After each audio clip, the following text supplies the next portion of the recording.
vse bolj mogoče obrno, še ravno v slovenske merilo naš turizem tujski z območja mestne občine Ptuj predstavlja zgolj tam 1,2 do 1,4% glede na število nočitev pa na kapacitete.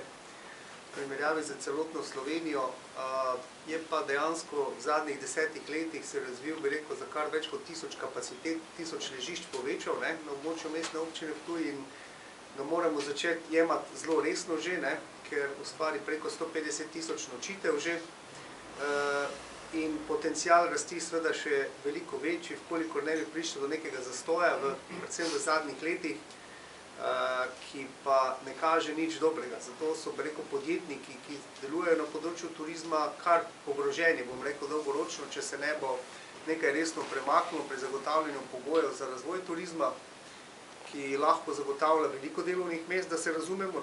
Turizem je en od najboljših zaposlovalcev, zato ker za storitve v turizmu potrebuješ delovno silo. Tu ne morejo stroji opravljati dela in vsak podjetnik ali podjetje v turizmu v najširšem smislu ustvari veliko število delovnih mest. Tako neposredno kot posredno. In zato mislim, da mu moramo posvetiti pozornost. Turizem na Ptuju je povezan tudi z enim veliko možnostjo razvoja starega mestnega jedra, kar ni misleno samo gostiln, restauracij, hotelov, ampak veliko obrtnih dejavnosti, storitvenih dejavnosti, živilsko-predelovalne industrije, ki je tudi potrebna, da servisira potrebe v turizmu. Ampak turizem ni nič drugega kot zagotavljanje trga za prodajo številnih izdelkov in storitev.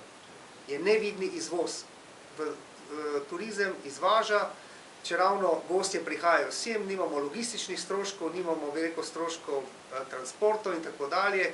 Gostje pridejo sem z denarjem, ki ga zaslužijo z akumulacijo, ki zaslužijo nekje v svojem kraju ali v tujini in to akumulacijo potrošijo tukaj, ki se potem troši v tem okolju za razliko od trgovskih centrov, kjer trgovski centri črpajo akumulacijo, ki jo tukaj zaslužimo in jo odpeljajo ven, zaslužek.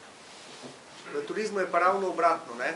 In zato je turizem največji pospeševalec tudi razvoja industrije, živilsko-predelovalne industrije, obrtnih dejavnosti in vseh ostalih storitev, vključno s trgovino. Ker enostavno turizem ni neka panoga, ki bi jo lahko ozko opredelili, ampak je pojav, ki zagotavlja trg. Trg za prodajo številnih izdelkov in storitev in to ponavadi tuj trg. V malem okolju, ko smo mi vezani predvsem seveda na tuje goste. In tisti, ki smo v mestni občini Ptuj s turizmom ukvarjamo, imamo večino tujih gostov. Je tako? Ja. Tako je. In zato seveda smo izvozniki in prinašamo denar v to okolje, ki se naša tukaj okolje. Konkretno, kjer vidim, rekel, stanje pa ni dobro v tujskem turizmu zdaj in moramo narediti nekaj, priložnosti so pa velike, in nujno moramo nekaj narediti v lokalni skupnosti, zato da se te priložnosti izkoristijo. In ne moramo biti pasivni pri tem. Vedno me že govorimo o tem starem mestnem jedru, ki mora postati en projekt lokalne skupnosti, mislim, da mestne občine, ki ga je treba osmisliti in ki ga je treba na mednarodnem trgu kapitala tudi investitorjem in ponudnikom, upravljalcem, bi rekel, teh aktivnosti ponuditi. Mislim, da je tu treba resno delo zastaviti, da je treba dobro podlago pripraviti, dober poslovni predlog. Občina res nima veliko denarja, da bo zdaj sama investirala v vse to, pa tudi ni lastnik vsega skupaj. Je pa veliko lastnik, velikega deleža tega premoženja v starem mestnem jedru lastnik in če dobro osmisli en predlog poslovni in idejo, kaj se bi tukaj naj zgodilo in gre s tem na mednarodni trg kapitala, in seveda tudi potem spodbudi zasebne lastnike lokalov in premoženja, ki ga imajo v tem starem mestnem jedru, da sledijo temu, ker bodo s tem lahko zaslužili, je to tisto, kar lahko mestna občina naredi zraven urejanja komunalne infrastrukture in urejanja okolja, ki ga mora pa seveda itak voditi v tem okolju in za katerega pa ima sredstva namenjena, tudi zaradi komunalnih prispevkov. Tako da to se mi zdi, da je treba res nastaviti kot en projekt, mu dati profesionalno vodenje mrežno znotraj mestne občine in ga aktivno voditi. In potem aktivno pridobivati in najemnike in kupce lokalov in načrtovati dejavnosti, tako kot si rekel, kaj bo tu, tako kot v prostorskem načrtu cele občine, ali pa neke zone mora tudi tukaj načrtovati in potem aktivno iti pridobivati ciljno v cel svet, ne tu samo v lokalnem okolju, v cel svet pridobivati neke ponudnike ali pa investitorje, ki bodo prišli sem. Ne? Ker če tega ne bomo naredili, ne bomo nikoli vedeli, ali smo kaj vredni ali nismo kaj vredni. Moramo iti, bi rekel, v svet in ponuditi, ampak ustvariti pa dobro idejo. To pa lahko tu ustvarimo. Ne? In tukaj naj se vidi kreativnost pa sposobnost nas, ali smo sposobni prodati na mednarodnem trgu idejo, ki nas ne bo stala veliko, ne, na začetku.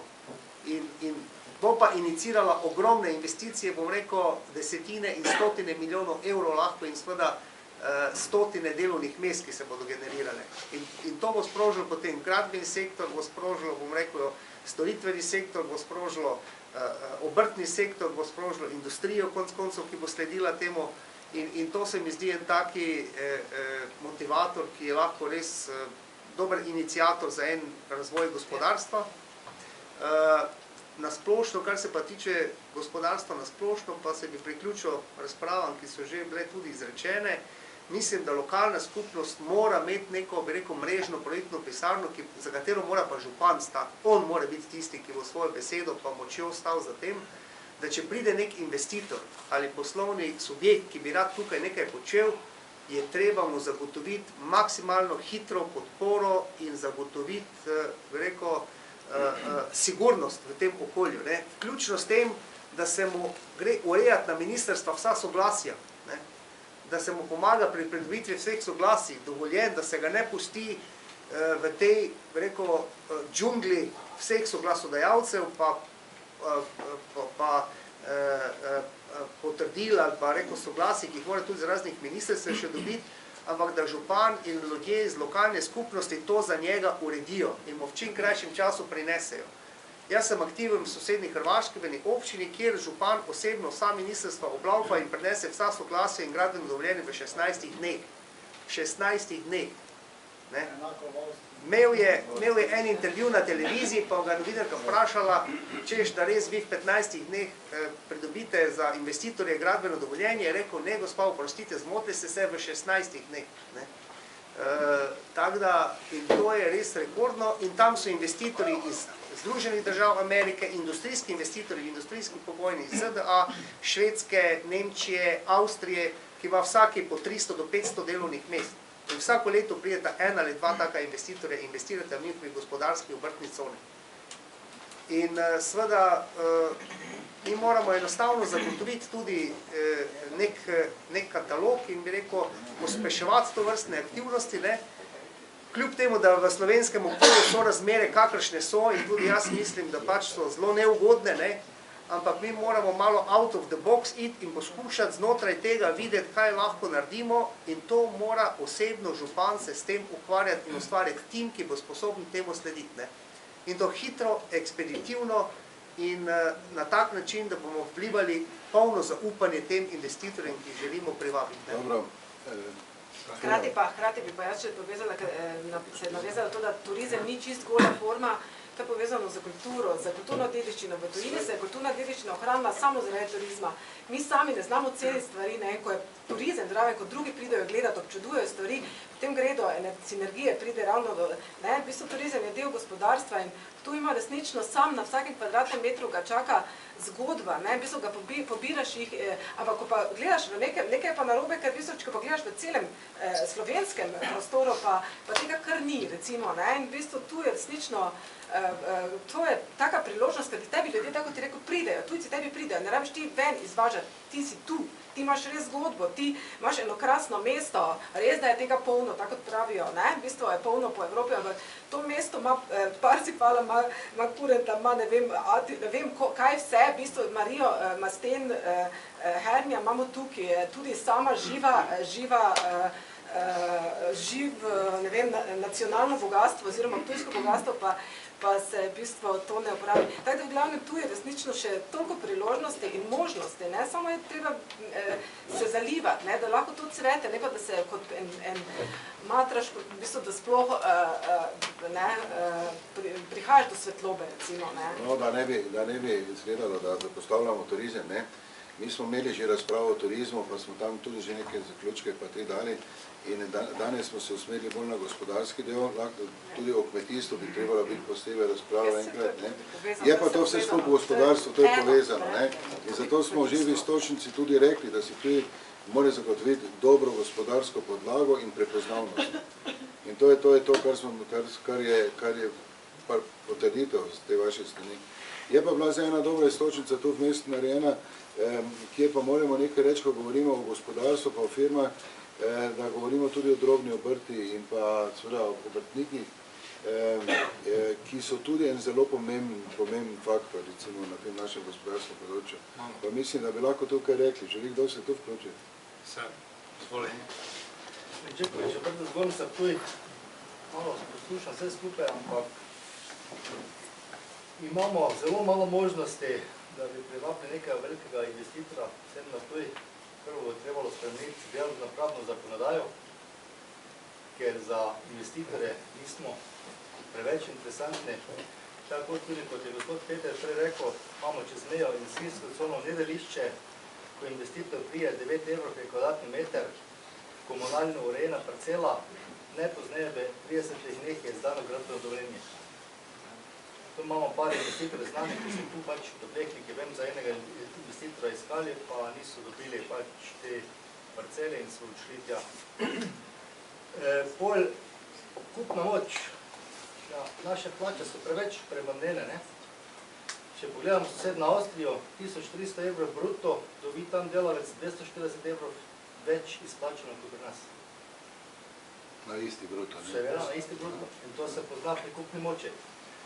Strinjam pa se tudi s tem, če bi se na Ptuju razvil bolj turizem, bi se začeli obnavljati turistične kapacitete, mogoče bi se začeli razvijati nove turistične kapacitete, hoteli, ena, drugo, tretjo in bi imeli naši vrtniki in podjetniki, in manjše, gledam s tem, kar precej dela.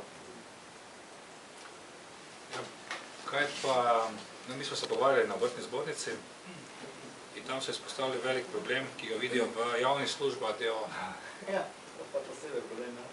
To, če bi malo razložili, to je bilo zanimivo. Ja, zdaj, kot smo že mi omenili, javne službe so bile zelo konkurenčne napram drugim, ko so se ustanovili. Sedaj, ko mi vemo, za nobeno delo se več ne išče kontraponudbe, kot so se prej, ne. Koliko zadeva stane. Je pa res to, da javne službe so bile ustanovljene tudi, oziroma osnovna sredstva so se kupili z denarjem davkoplačevalcev. Sedaj pa nam konkurirajo. In noben obrtnik ne more izpostaviti tako nizko ceno za neko delo, kot lahko to oni, če so si kupili osnovna sredstva prej na denar, ki so ga dobili, naš obrtnik in podjetnici pač morajo te stroje sam kupiti. Tako da imajo neke dampinške cene. Zdaj, če gospod Čelan misli, kot je napovedal, ustanoviti neko veliko podjetje še, zakaj si ne ustanovi svoje podjetje, če je tako sposoben, pa zaposli 1500 ljudi. Najlažje je ustanoviti neko državno podjetje ali pa javne službe, ki dobiš osnovna sredstva praktično, ki si jih kupiš, na račun, kot sem že prej rekel, davkoplačevalcev, pa pričneš z delom. Naj prične od spode, tako kot naši obrtniki. To pa ni problem. Moje stališče do tega je zelo podobno. Zdaj, župan pač razlaga, da bo naredil holding za 1000-1500 zaposlenim in da bo izvajal projekte tudi izven Slovenije, pač po svetu.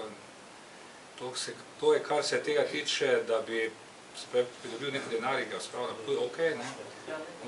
To je neizvedljivo, ne? Kaj, z svojim denarjem ali z občinskim? Občinskim denarjem, ne? Pa je smeh. Neizvedljivo je to že iz tega stališča, ker treba za velike infrastrukturne projekte ali pa gradbena dela dati garancijo. Jaz si ne predstavljam enega mestnega sveta, ki bi se upal dvigniti roko, da bo dal garancijo za 100 milijonov nekega projekta, ki ga bomo izvajali kot občinsko podjetje v Dubaju. Kaj to res ali se to šalite? To je res, to je plan. To je župan rekel, da bo izvajal projekte tudi zunaj. No, jaz se s tem ne strinjam, ker je to za občino nesprejemljivo.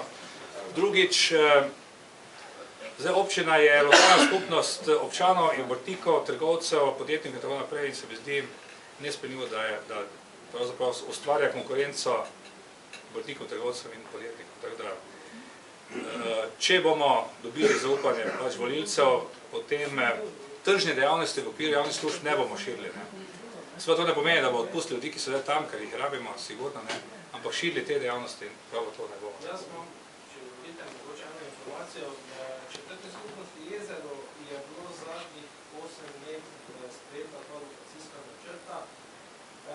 Mislim, da je tam predvidenih okrog 75 stanovanjskih hiš. Takrat, 5-6 let nazaj, vem, da je župan rekel, da ima interesente, ki bi eno področje tega lokacijskega prevzel kot investitor, da bo naredil nekaj vrstne hiše in tak naprej, ampak z tega ni nič.